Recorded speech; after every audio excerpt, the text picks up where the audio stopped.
In weird news, there is a movie coming out called Dear Dictator, starring Michael Caine and Odeya Rush, who I'm not familiar with. Looks real weird. The premise is that a dictator takes on a teenage pen pal. I don't understand.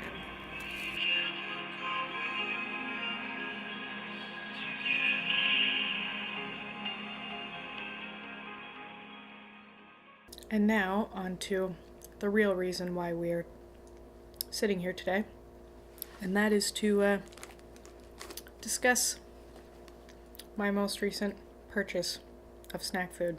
Today's video is brought to you in no part by Benton's cream-filled wafer rolls, the French vanilla variety. I would review them as about 7 out of 10. I think too many of them are falling apart as soon as I pick them up, and that is partly due to the way they were probably handled as they were being shelved. And I understand that that is a risk that I take by purchasing wafers, but I would also like to say that if you made the wafers a little bit crunchier, they probably would not have that problem as often. But in terms of flavor, it's French vanilla. That's not a terrible thing. In terms of packaging, it's pretty attractive packaging. Let's look at the ingredients real quick. Sugar, wheat flour, non-hydrogenated palm shortening.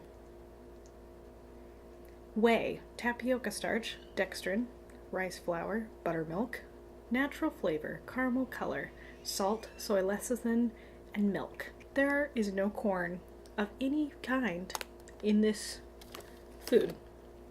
And you know what that means. My sister can eat it with no problem. This is a dangerous thing. I must make sure that she does not know I have these until I'm almost done with them. In terms of sugar content, it only has 12 grams of sugar for 2 wafers, which I have definitely consumed more than 2 tonight. So I guess it's a good thing there is only 12 grams of sugar instead of like 32. With that being said, I've definitely consumed at least 32 grams of sugar while doing that. Today's video is brought to you entirely by the manual focus and how nervous I am that I'm not actually going to be happy with the results of this experiment. Gotta get better at it somehow. I think I will wrap up my review of the cream wafers as well as this video, and I will talk to you tomorrow.